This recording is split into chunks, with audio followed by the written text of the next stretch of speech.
YouTube, how's it going? The GOAT House is back. And in this video, I'm going through all 32 NFL teams, and I'm going to give them each the best prospect fit for day 2. Did this video for day 1 prospects. Now we're on to day 2. We'll do the same video for day 3 prospects. So just looking for the best fit, in my opinion. Who fits with what team, and maybe they end up taking those players. It's not a mock draft. We're just looking for best fits here. Got some good ones.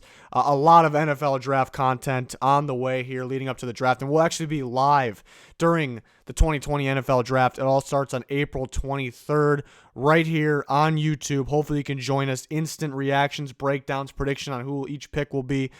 Did it last year, really enjoyed it, so can't wait to cover the draft once again. We have 2 channels. You'll find a link in the description in the comments to that newer channel. Please sub to both. We're trying to reach 50K by the draft on both there. And then our Twitter has live draft coverage throughout the later rounds, and then instant breaking news reaction on the Twitter as well. Always talking football, answering any questions. Fan voted mock drafts actually going on the Twitter right now as well. So go over to the Twitter, vote for each pick, and we'll make a video on that. Any link you need will be down in the description in the comments, including our podcast, 6 episodes out. We're on Apple and Spotify. Links down below. The Bengals. ZACK BAUN, to me, could be a first-round talent, kind of on the fringe there, borderline guy. So you can consider him a first-round talent. I got no problem with that. But me putting him in this video with day 2 fits, it's realistic to think he can go, and this is the first pick in the second round. So if it would happen, even though it's not a mock draft, but realistic to think he could go in round 2. And what the Bengals are missing there is some athleticism off the edge, I think. Some speed, some athleticism, and they could use some more help at the linebacker position. ZACK BAUN can kind of give you both. I mean, he can give you reps at both because, he's still developing as a pass rusher, but I like what I see. He needs to develop some more inside moves, but I do like what I see, like I said, on the edge. But phenomenal dropping back in coverage and just reading the quarterback's eyes. So I think the Bengals get so much help in where they need it with a guy like ZACK BAUN. So I think it's a tremendous fit in their scheme. And we'll see if he's there. We'll see if they make that move. We expect him to get Burrow in the first round. Do they get more offensive line help for him? That's a very strong possibility as well, but I do like BAUN as a fit. To the Redskins, who don't have a second-round pick, and a guy we could sit here and argue that they may take a receiver when they finally come up on the board in the third round, since as of now they don't have a second-round pick. So that's very possible, and that's why this is not a mock draft. It's all about the fits. But Geno Stone is a Ron Rivera safety, ladies and gentlemen. This might be the best pure zone coverage safety in this draft class, and this is one of my draft crushes right here. Played more free safety, and I think he would play free in Ron Rivera's scheme, with Landon Collins at strong, because he likes to come up in the box a lot. But Stone is so instinctive. He reminds me, I'd say a poor man's, I guess, but a little bit of Harrison Smith, what he does. And he was originally a free safety as well. And we've seen him play free and strong just because he's so instinctive, coming up, just knowing to play, flying to the ball. The combine, maybe I expected a little better in the combine, but I'm not worried too much. Just the tape, it just blows me away. But maybe there's a lot of teams that would like him. Pure man coverage teams probably won't take him. Teams that give you a little bit of both or just strictly run zone. But, this just feels like a good pairing with Landon Collins and Rivera's defense. We'll see if they make it happen. But I'm a big fan of Stone. I think he's going to be a third-round pick. I wouldn't have a problem if somebody took him late second. I would say it's a possibility he actually can go day 3, early 4th. But I like Stone in the 3rd. I look out for some of these zone teams to take Stone, and wouldn't shock me if they put him at free or strong safety. And then on to the Lions. The Lions, I think, need a plug-and-play guard right away. And Jonah Jackson, maybe they're picking a little early in the second round. Maybe they can move back a little bit. Maybe they acquire more picks with that, using that 3rd overall pick, moving back a couple spots. Very realistic. So, again, not a mock draft, but you can see there's ways they can acquire a guy like Jonah Jackson, who I think fits in at guard. I think Big V, I think the plan is to use him at right tackle. They paid him a lot of money. I think it's safer to put him at guard, but I think the plan is to take him for Big V to take Rick Wagner's spot, who they obviously cut. He went to the Packers. I think they need a starting guard. I like Jonah Jackson as a Detroit Lion here. I think and it's also possible, he can go in the 3rd round, early 3rd round as well. I just like the fit, and it's also a need for the Lions there. The Giants we'll talk about Antoine Winfield. I would like that very much. To me, Winfield's the best safety in the class. I think the people that don't say that or don't think he'll maybe be one of the top ones off the board, maybe a little concerned about the size, which is fine. You know, I think teams. Size still matters when it comes to, you know, players like this. So him being around 5'9", I guess could be a little, not really to me, but people may rather have the bigger safety. But to me, Winfield's the best playmaker back there. I wouldn't have a problem with him playing free or strong. Best safety in the class, but I don't have a clear first-round grade on any safety, so I'm good with him early second. I think pairing him with Jabril Peppers makes a lot of sense. You know, I think both of them are capable of playing free or strong. I know they put Julian Love kind of back there to safety position towards the end of the year, but it was mainly because of injuries. He did look pretty solid, but I still like Love as a slot corner, in which I think he can play a lot there, even if they add a guy like Winfield. So would love that there. I think definitely a pick to keep an eye out for early in the second round. I think whoever gets him early in the second round is getting a big-time playmaker there, my number one safety in the class. The Dolphins, DeAndre Swift, running back Georgia. Yeah, it's tough to find exact fits offensively for the Dolphins right now because we don't know their exact system scheme. They don't have the quarterback right now. They really don't have their tackles in place, so we don't know the blocking scheme. DeAndre Swift will need a outside zone scheme, which, you know, I think chances are the Dolphins will be fine going that route, or they'll be fine with Swift kind of playing any scheme. That's kind of what Georgia ran mostly. That's where he succeeded, you know, and that's where their offensive line succeeded. But here, this is really growing on me. This is my point of Swift being a really good fit with the Dolphins. It's really growing on me is because really out of the top backs that they would consider, which they have a bunch of picks, we expect them to take a back, you know, if they get out of the second round without taking a back yet, we're going to be surprised probably. So out of those backs, you know, Swift is by far the best pass protector. You know, it's not like he's fantastic in pass blocking, but he's much better than maybe some of the other options, Clyde Edwards-Helaire, J.K. Dobbins, you know, all the other options, you know, the main three at the top, obviously, but the other ones as well. You know, Cam Akers could struggle there. I mean, Jonathan Taylor, you know, has his fumbling concerns and could struggle in that area. But so I think it's going to be really important for them to get Swift because they want to protect who their future quarterback is going to be as well, who we think it's going to be. So I think that'll be very important for them to get the all-around back, you know, that can run in between inside the tackles, can run outside, can block, can catch the ball out of the backfield. You know, maybe he's not going to be able to catch the ball out of the backfield quite as good as a guy like Edwards-Helaire, but not too far off. So I think it's kind of growing on me that the Dolphins will be targeting DeAndre Swift. Could they use their late first-round pick on him even? You know, I think it would make more sense early second, but we'll see. Another back, and I love this fit. Kind of talked about this one a while ago too. I would love Zach Moss with Eckler. I think that's a great pairing.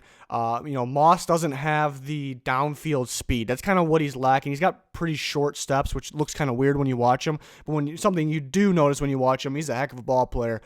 This guy's strong. You know, when he needs that extra yard, he gains like this extra strength too. Another downside to him is, sometimes he just hesitates to hit the hole when it's short yardage though, but he'll still try to fight and break that tackle. But that only applies when there's a lot of field in front of him. When he's in the red zone, you know, when he's inside the 10-yard line, he just instantly runs up, you know, hits that hole even if it's not there like he's supposed to. That was kind of odd, you know. So those are the downsides. But yeah, for a stronger back that's going to fight for the extra yards, he's got some moves to him. He's got some moves. You know, so I do like Moss. You know, that could be a third-round pick for the chart. I just really, really like the pairing of Zach Moss with Austin Eckler. Just really love that pairing. So that's why he's on here for the Chargers. We'll see if they end up with them. Carolina Panthers, love this one as well. Marlon Davidson makes a lot of sense for this Carolina Panthers defense. So Matt Rule brings in his defensive coordinator, of course.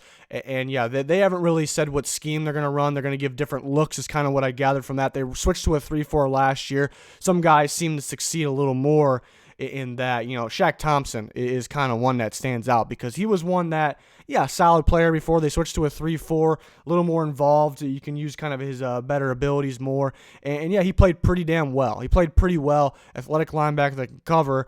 and they gave him that contract extension. So I think we'll see a little more 3-4 looks. But why Marlon Davidson makes sense is because I like him best as a 3-4 end. So it's a plug and play guy there, which they definitely need. But if you want to give different looks, the guy has experience as an edge rusher. So a 4-3 end, you can play him there. So yeah, giving a bunch of different looks like I expect the Panthers to do, but mainly start as a 3-4 base. Davidson just makes a lot of sense for really anything there, but I do like him at 3-4 end. That's going to get them some pressure from the defensive line, but it is interesting to see if they could switch things up because Thompson, he has the ability to play linebacker in any scheme.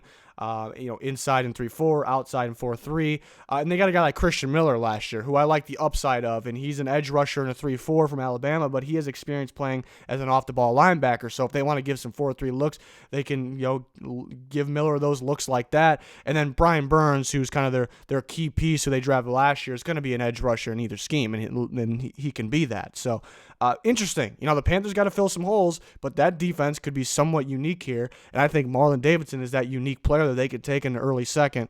So I like that fit a lot. Arizona Cardinals, Devon Hamilton, they don't have a second-round pick, obviously, so this could be an early third-round pick, a guy that can play some nose for them, but also play the D tackle spot. We'll see if they'll have Allen play at the D. They could use a DN down there as well, but they got Jordan Phillips, of course, so he could in free agency. So he was pretty productive getting after the quarterback from the D line, so he'll move around a bit there too.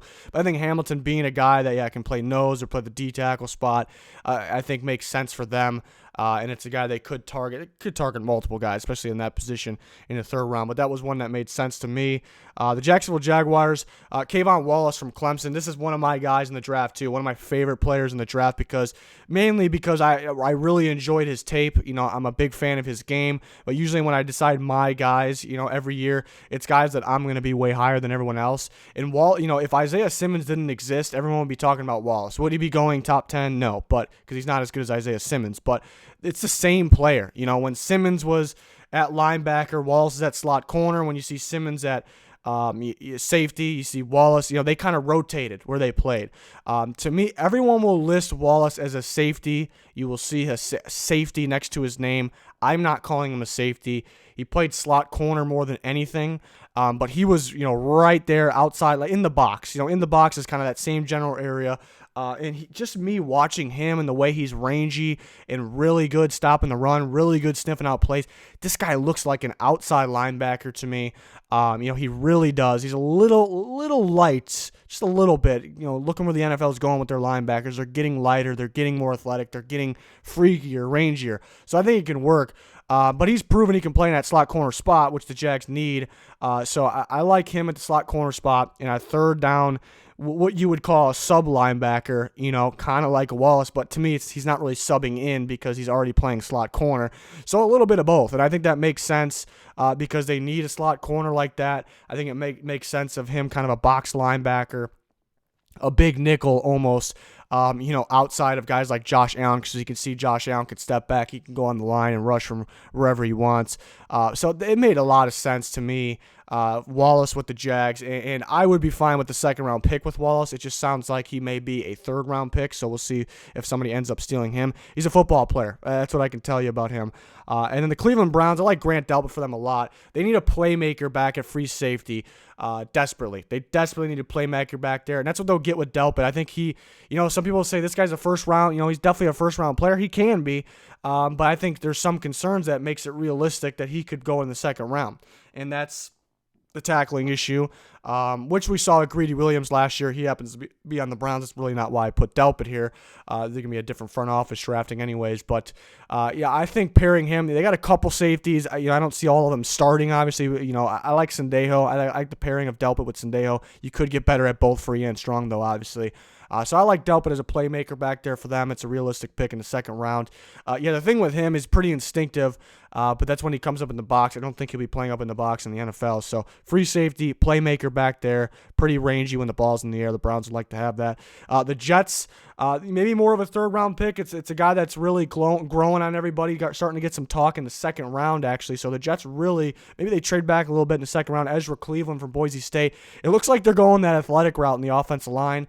They did fill some needs. They're going to go George Fant. They want to try him at left tackle. I think Cleveland could, be that athletic right tackle, which seems to be succeeding. That athletic right tackle seems to be succeeding in today's NFL. So it makes a lot of sense with the route they're trying to go. And it's a guy that, he's not some of those, even the top end of the second round big names. We can sit here and list them all off, but he's not one of those guys, but he's going to get some buzz. He's kind of the direction the NFL is rolling, where the Jets want to go. The Raiders, who do not have a second-round pick, I like ASHTYN Davis for them. It's tough to see if they'll actually. It's tough to know if they'll actually do this because they have a number of guys in the secondary. They have a long list of players in the secondary. Yeah, you can get better here and there. They could be targeting a corner in the first round. If they get by the first round, they don't have a corner. They probably won't take one because they have a long list of guys. And then, a guy like LaMarcus Joyner, who was a safety, they played more in the slot last year. So what do they want to do with him? Jonathan Abram, to me, can play either safety position. He's a fantastic safety. Hopefully he's healthy. But I think he's the best, at his best, when he's in the box. You didn't see him covering tight ends. He kind of showed out on that at Mississippi State. So what are they missing? Kind of like we talked about the Browns. They need a playmaker that can play center field. They found Eric Harris out of nowhere, and he's got some upside. He's a pretty good playmaker back there. There's a lot of angles, tackling, those things. That's where you can get better on.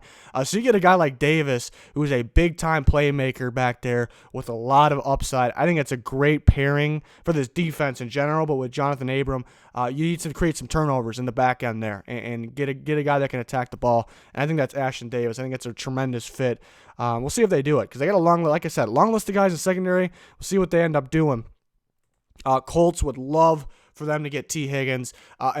First round grade on my board. I'll say that. He's a first round grade on my board. I think people are starting to sleep on T. Higgins a little bit all of a sudden, which is crazy because he's kind of that big name, playing for Clemson. But it sounds like he can go second. The Colts got 2 second-round picks. They got an early one they can grab Higgins with. This is the receiver the Colts have been missing for some time now. This is that receiver. T.Y. Hilton's been dominant for them. They've tried to bring in some other receivers. I guess they've had a long list of receivers that could play. They never had this guy's terrible. Why is he out there? It was never like that, but it's a spot where they definitely need to get better. They could have gotten better, and they tried to get Funchess last year. He got hurt. What they try to do is kind of get that big body catch radius guy. But the problem with Funchess is that's pretty much all he is. And now you kind of get that with Higgins. You get more athletic, and it's a guy that can go across the field as well, and run after the catch. So I think Higgins is exactly what they need, exactly what they're missing, a good pairing with what they got already. So I would like Higgins. We'll see if he drops to them. In the second, he definitely could go first still. I've been talking about this one for a while now. I've been mocking Clyde Edwards-Helaire to Tampa for a while. It's that running back they desperately need. They want to throw the ball a lot no matter who their quarterback is. And we know it's Tom Brady. They're going to want to throw the ball a lot. And Clyde Edwards-Helaire is the best receiving back, the best back catching the ball out of the backfield and downfield, the best route running back in this class. And he can run pretty much anywhere, any hole as it is. The only concern is, I guess pass protection a little bit. So that could be the only concern. But this is their best back right away. He makes them a lot better. So Tom Brady, this is a Bruce Arians type of running back. It would be a great fit. It's going to be interesting, though, because they're going to need to fill there's another offensive tackle spot and the third wide receiver spot, which is very important in this offense. So we'll see what they fill in the first round if they're able to do this here. But they're going to like Clyde Edwards-Helaire, but there's going to be some other running backs that can also fill that need if they can't do it here. The Broncos, Denver Broncos, Jalen Johnson, to me, he's getting some first-round buzz. I'm not on board with the first-round buzz. I like him in the second round. The cornerback from Utah. I think this is a Vic Fangio-type cornerback. What separates Johnson, the good for Johnson, what separates him from the other corners, there's a long list of corners that are good, but they have a tackling issue, and Jalen Johnson's not that. He's a very good, almost a sure tackler for a corner. So that's good. He's physical. He's shut down receivers all the time in the Pac-12. My worry is he had an injury this year. I guess he played through it with the labrum, but the main issue, I think you can catch him off balance. Sometimes with his footwork, the double moves, you can catch him off balance, and that's how you beat him. So that's why I have him in the second round, not first. But it would be key for the Broncos to get a potential starting corner there in the second round, and that could be Utah's Jalen Johnson there. The Falcons next, Jeremy Chin, Southern Illinois, getting some buzz. I think he's getting a little too much buzz, in my opinion. Maybe I'm a little lower on him than everyone else. Not really, because everyone's kind of starting to talk about linebacker. This guy's going to be a linebacker. I am not seeing the linebacker. I'm not seeing it with Chin. If you look at his size, and where the NFL is heading with their linebackers, yeah, but you watch the tape, I'm just not seeing linebacker. I think he can be a third down, maybe sub linebacker possibly. So that's kind of the key here, with the Falcons. I think he could be a safety for them. I like him at safety. And then he could kind of be a third down line, come up in the box and play somewhat of a linebacker. But I like him at safety. He's pretty rangy, especially when the ball's in the air. He's really good closing speed on the ball. There's talk about him going second round, so maybe that could happen. I think maybe third round makes sense to me. But I would like him. I think a good pairing with Keanu Neal, and that's the thing about Chin. I think he can play either the free or the strong for them. So Neal's been getting hurt, but I think a good pairing with him, but also could replace him for the future if that's needed. Hopefully not, but they're gonna need more help pretty much everywhere back there. So I think it's one of the teams that would like Jeremy Chin there, maybe in the second round. Dallas Cowboys, Tyler Biadasz from Wisconsin, Travis Frederick retired, so they're gonna need to replace him with a new center. And there's a couple that I like for them. Do they reach on Cesar Ruiz from Michigan there early in the first? It'll be a little bit of a reach. Maybe they trade back a little bit, take him. I think Biadasz could be more of their guy in the second round. They're kind of right in that spot to take him. I think he's a good fit with their offensive line. He's not going to be Travis Frederick, but it's almost going to, it's not going to be a huge loss if you get a guy like this that fits their scheme there. So that pick would make a lot of sense in the second round.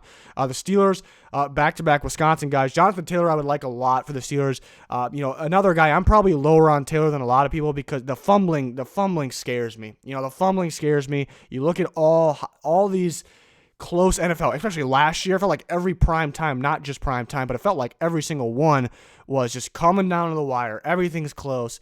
Everything seemed close, like some of these games. And then one mistake would kind of shift things. So I don't know if teams will want, because he's had, quite a few well into double-digit fumbles over the last 3 years. Will teams want that, or could he hurt them? So I think he could drop a little bit, just a little bit. Definitely, I don't see him first round. There's some few people out there are saying late first. I'm just not seeing that at all. But the traits, he has RB1 traits. He's got the vision, the quickness, the speed, the elusiveness. He has that. He hits the hole. That's what I love about him. He's got the big playability too, and he's got the speed, like I said. That's what the Steelers are missing. They're really missing speed in the backfield. And on top of that, James Conner, who's a fantastic back, just keeps getting hurt. So you go into the season, James Conner is your starter. You limit Taylor's carries, but he's obviously involved right there with Conner, and that limits the fumbles, and that can bring the big play ability, because he's not a guy that I'm going to give 30 carries a game. No way. So I think him getting around 10 to 15 carries a game, possibly, probably around that 10 to 12 range, with Conner. But having a guy that can be a starting running back if Conner does go down, I think that all of that makes a lot of sense. But gaining speed in that backfield, I think, will be key for the Steelers there. The Bears, Sadiq Charles from LSU. I like the fit here with Charles. He's a left tackle. The Bears don't need a starting left tackle right now. Leno played pretty poor last year, when the year before he almost looked like a Pro Bowler, like borderline. So I think they still trust Leno, but the window may be closing for him. And then Massey on the right side, he had some injuries. I think Sadiq Charles, I like him still in his spot at left tackle, but I like the idea of him playing guard. I mean, this guy really, where he really stood out, we saw Joe Burrow have plenty of time in the pocket, quite a bit last year. So he stood out there, but where I really noticed him watching live games and watching the tape is this run blocking. Run blocking was fantastic.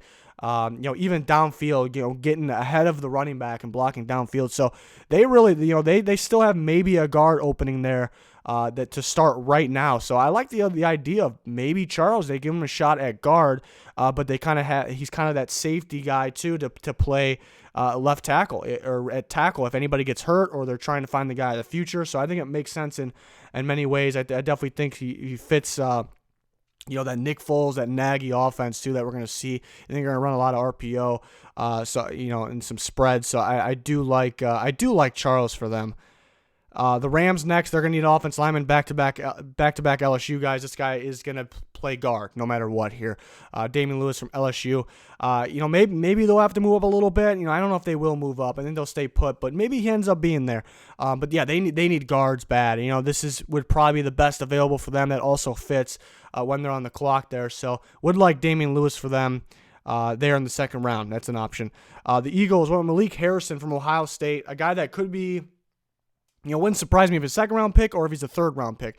The problem with Harrison is, we talked about it. We see today's linebackers and where they're heading and which ones are, succeeding more. And Harrison's kind of got the body and the play of the old-school linebacker. Not super old school, but the old school linebacker, but still very productive, still a very good linebacker. And the Eagles are in need of linebackers, and that's a team that still likes those types of linebackers. They're not going to go out and just get the fastest guy out there. They're not going to go out and get a guy that's going to be a big time blitzer because they're going to have a really good front. And they've improved that even more too. So it's a type of linebacker the Eagles can be in the market for. We'll see if he goes second or third round. The Bills, Josh Uche, who I have listed as a linebacker from Michigan, and I would like at that 4-3 weak side outside linebacker for them.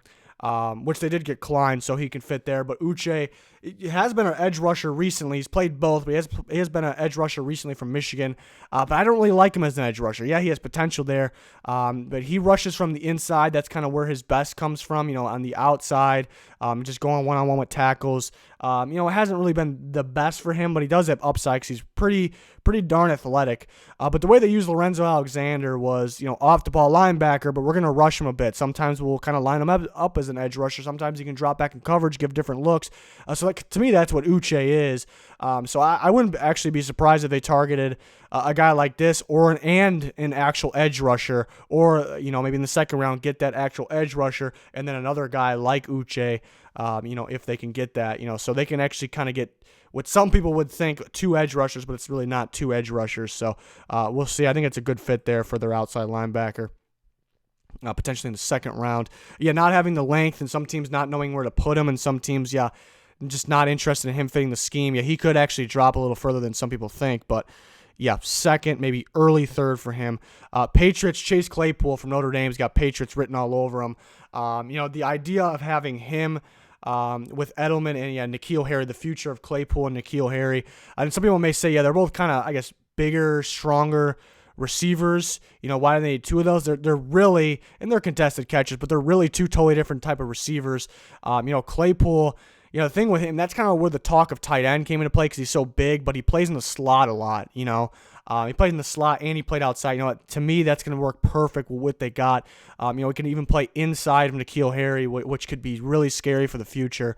And that's kind of where the tight end talk came into play too. And I think he's a receiver. We'll get that straight. But, they're kind of missing he's not Gronk, obviously. Two different positions, two totally different players, two different talents. But they're missing that, kind of just throw the ball up to our tight end, or when it's our slot receiver, and he just so dominant. And that's kind of what Claypool was for Notre Dame. Play in the slot, play outside, and then if you have that third down, that fourth down, you need that crucial touchdown. We got to throw the ball up to this guy. That's the guy that's going to make that monster play. So that's what they're missing there, and that's what they would be interested in. And then to the Saints, AKEEM Davis-Gaither from Appalachian State, who is, still not, unsure what teams will want to do with him. There's might be some teams that'll be a little unsure, where do we put this guy? I like him at outside linebacker for the Saints in their 4-3 because we've seen him rushing the passer. I don't think he's a full-time edge. I know he's not a full-time edge rusher. We've seen him play in the slot a little bit too and dropping coverage. He's pretty solid doing that. But it's kind of that hybrid outside linebacker. He is a linebacker. And the Saints were trying to get Jamie Collins, a guy like that, similar style linebacker. That's a guy they can target without a second round pick, maybe a third round pick. There on day 2. The Vikings, Robert Hunt. Hunt has really grown on me. He's moving up my board a lot. This guy was a dominant right tackle, actually, for Louisiana Lafayette. But he has the strength, the size, the build, the run blocking ability. And he was very good pass blocking too, to be a day 1 starting guard. And I think the Vikings would definitely like him in their outside zone scheme. Right there at right guard, they happen to cut Josh Klein. A little bit of a surprise, but you definitely can get better in that spot. You definitely can get better, and this is where you get better. I would like Hunt for them. for a lot of teams. He's definitely moving up. He's going to be top 3 for me for interior offensive line. I think he can go. The Vikings, maybe they have to move up a little bit. They could possibly get him in late in the second. We'll see, but I do like Robert Hunt a lot. One of those tackles turned guards. I already can see it. It's those ones have been successful in the NFL. The Texans, Curtis Weaver, weird prospect, I'd say, because production is there. Kind of a weird body. It's weird to say. He's kind of has a weird body. He looks like he weighs more than he actually does. I guess his legs are, his legs seem pretty athletic, but then he's got a weird build to him is what I'm getting to. And he got to the quarterback. He's pretty strong. He's got some good moves, but for the most part, there's been some pretty bad tackle play he's went against. So that's why the production may say first round, but he'll drop a little bit late second, early third. The Texans didn't want to re-sign Clowney because I guess the lack of sacks, so they'll be thrilled with Curtis Weaver's production. I think he fits their system. It's a guy that can step off and then go on the line. So that could, they have 2 second-round picks. It could be their pick in the late second there for the Texans. Seahawks, Bradley Anae, another defensive lineman. I like Anae a lot. You wish the combine numbers were better. You wish he was more athletic. This guy might have the strongest hands in the class. You look at him, yeah, he's pretty strong. No, he's a lot stronger than you think. This guy's hands are ridiculous, and in some of the arm moves he used to get around or just out muscle offensive tackles is just fantastic. I think he still goes second round. Yeah, he's a little slower, but he's good. The tape's real good. Production, it's there. The Seahawks will like this type of guy. They'll trust that he can play defensive end for them. So I like that fit a lot. And I'm a big athleticism guy too. Like, I need the athletes, especially coming around the edge in today's NFL. But I still like Bradley Anae. Like, something about him, his technique, his strength. He always gets to the quarterback. He hits like a football player. He's mean when he plays. So I like Anae a lot. I think a late second there. Possibly early third. The Ravens, and this one, yeah, they do have 2 second-round picks now. They will have to move up a little bit for this one, but I absolutely love the fit of Lloyd Cushenberry, who was actually the center of LSU, but I like him at guard for the Ravens. The Ravens run a lot of man scheme, a lot of gap scheme in that offense, and I really, really like Cushenberry as a gap scheme guard. I really do. And this would be a perfect Marshall Yanda replacement. It's hard to replace Marshall Yanda. And they have other pieces, and people are confident that other guys can step up. I think you just get better instantly. You get better in the long run and instantly with a guy like Cushenberry. They have the ammo. They may be able to move up a little bit. I just really, to me, a lot of these college guys, we see a little bit of, zone reps and the man reps, and I like what I saw, from blocking in a man scheme, just like he would be with the Ravens. So, and I like him better I think he'll be better at guard than he was at center, and that's where they'll use him here. So I really like that. That's one of my favorite fits. That I don't know if it'll happen because they have to move up and they may trust some of the guys they have, but one of my favorite fits for sure. The Titans, Isaiah Wilson from Georgia, I think is a very solid right tackle. And the thing with the Titans is, maybe they won't take a right tackle this early because they did re-sign Dennis Kelly, who I think is pretty solid, but at the same time, he wasn't the starter last year. And at the same time, they went through 3 of their tackles. Taylor Lewan, that's number 1. He's on the left tackle, all right? But they went with Conklin and Dennis Kelly a lot. They even threw Dennis Kelly. They brought him in with those guys and threw him the ball in the end zone. Not that they need a tackle to throw the ball. My point is they used 3 tackles. They used 2 of the right tackles. And then Dennis Kelly isn't guaranteed because he was the backup for a reason. So Isaiah Wilson could be another guy they can use in there. I think worst case scenario, they can play all of them too, and he can play guard. So that could be a guy in the late second round that they end up taking. The Packers, Cole Kmet, this would be big time for them. Yeah, they may have a bigger need of, we did this video for day one. They could use a receiver there. They could use an inside linebacker. They can use a D lineman. They get so much better with Cole Kmet, that all-around tight end. This guy's getting better and better by year. He's a freakish dude. That's a guy you can throw the ball up to in the red zone or anywhere on the field, and he's hard to take down. I think Cole Kmet, and then the future would be him with Sternberger. Sternberger's kind of more of the athletic receiver type tight end. I think that pairing is scary. If they got Cole Kmet, what's tight ends, to me, this is hands down number one tight end. Tight ends are starting to slide a little bit because some teams filled that need. Packers, this would be big time for this offense. It'd be absolutely big time. Love the fit. It's what they would get, what they wanted out of Jimmy Graham, really is what it is here, and they get better. The Niners don't have a pick for a while. They have 2 first-round picks, don't have a pick for a while. So we give a guy that could possibly go 3rd round, but then probably will be a day 3 pick for them since they don't have a day 2 pick. Michael Ojemudia from Iowa, who tested a little better than we thought at the combine, so that was great. Really good in zone coverage. And the Niners run their cover 3. We know that. They like their zone coverage there, and they need another corner on the outside. And a guy that, we know he's athletic and he's physical. For a zone corner, he's pretty physical, unlike many others, and that's kind of that Richard Sherman type. They need opposite of him. They do have some other guys. I like Mosley when he played, but they were kind of insisting otherwise, and they would have to throw him in. They're going to be looking for a zone corner there, and that could be a guy, that they can target there. And then the last one, the Chiefs, Antonio Gibson, one of my favorite players in the draft as well. Played more receiver than running back, but I like him at running back. Real strong, real natural, hits the hole. He has he has the running back traits, and he barely played it, and you can see the upside. It's pretty easy to judge the running backs too. You only need to see a couple carries, really.